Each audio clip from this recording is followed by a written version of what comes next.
இடுக்கண்களுக்கெல்லாம் இந்த ஏழை கூப்பிட்டான், கர்த்தர் கேட்டார். அந்த 6 he saves me. தமிழ் வேதத்துல இந்த ஏழை எடுப்பட்டிருக்கிறது. ஆங்கிலத்துல he saves me. அதாவது என்னை இடுக்கண்களுக்கெல்லாம் நீங்களாக்கினார். என்னை கேட்டுக்கொண்டு எல்லாம் ஒரே மாதிரி இருக்கும்.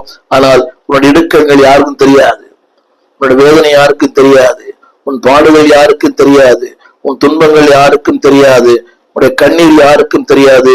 There is a God, he can deliver you. Tamil வேதத்துல அந்த வார்த்தை போட்டிருக்குது, he can save you. ஆங்கிலத்துல he can save. தமிழ்ல எல்லா இடுக்கண்கள் எல்லாவற்றுக்கும் நீங்களாக்கி ரட்சித்தார். ஆங்கிலத்துல இந்த வார்த்தை he, அதாவது ஒவ்வொரு இடத்துலயுமே me என்ற வார்த்தை வரும். he hears me, இரண்டாவது he delivers me, மூன்றாவது he illuminates me, நான்காவது he saves me. தமிழ் ஆங்கிலத்துல எனக்கு செய்தார். 6ஆம் வசனம் கேட்டார், இடுக்கண்களுக்கெல்லாம் நீங்களாக்கினார், ரட்சித்தார். தொடர்ந்து 5வது குறிப்பு 7ஆம் வசனத்துல அவர் சொல்லப்பட்ட வார்த்தை he guards me. 7ஆம் வசனத்துல என்னை சூழ பாளையம் இறங்கி இருக்கிறார். என்னை கேட்டுக்கொண்டு நண்பது பிள்ளையே, ஆங்கிலத்துல he guards, GUARDS, உன்னை சுற்றி பாளையம் இறங்கி இருக்கிறார். ஒருவேளை நீ அந்த எப்தாவை போல சொல்லலாம், கிதியோனை போல சொல்லலாம், என் குடும்பத்தில் நான் சிறியவன். இல்லை அன்பானவர்களே, சிறியவனாகிய உங்களை வேதம் சொல்கிறது சூழ பாளையம் இறங்கி இருக்கிறார். அவளோடு இருக்கிறவர்களை பார்க்கலும் உங்களோடு இருக்கிறவர்கள் அதிகம்.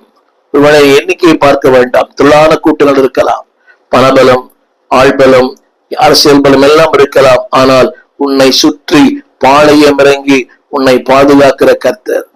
அனைவருக்கு அந்த ஒரு பயம் இருக்கிறது. அதாவது மக்களை பார்க்கிறோம், அரசியல்வாதிகளை பார்க்கிறோம், நிறைய கூட்டத்தை பார்க்கிறோம். இல்ல, உன்னை சூழ பாளையம் இறங்குகிறவர் கர்த்தர். He is the one always guiding you.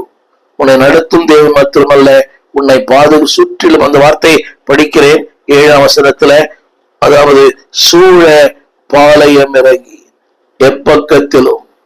இன்னைக்கு நாம் அறிந்திருக்கிறோம், எத்தனையோ பாதுகாப்பு இருக்கிறது அரசியல்வாதிகளுக்கு, ஆனாலும் அவர்கள் சூழப்படுகிறார்கள். ஜான் கென்னடி, அன்னை இந்திரா காந்தி அவர்கள், எத்தனை பாதுகாப்பு, எத்தனை அவர்களை சுற்றி அங்க ராணுவ வீரர்கள் இருக்கிறார்கள். ஆனால் அத்தனை ராணுவங்களையும் தாண்டி அவள் கொல்லப்படுகிறார்கள். அவர் தேவன் சொல்லுகிறார், நான் உன்னை சுற்றிலும் சூழ பாளையம் இறங்கி உன்னை விடுவிக்கிறேன்.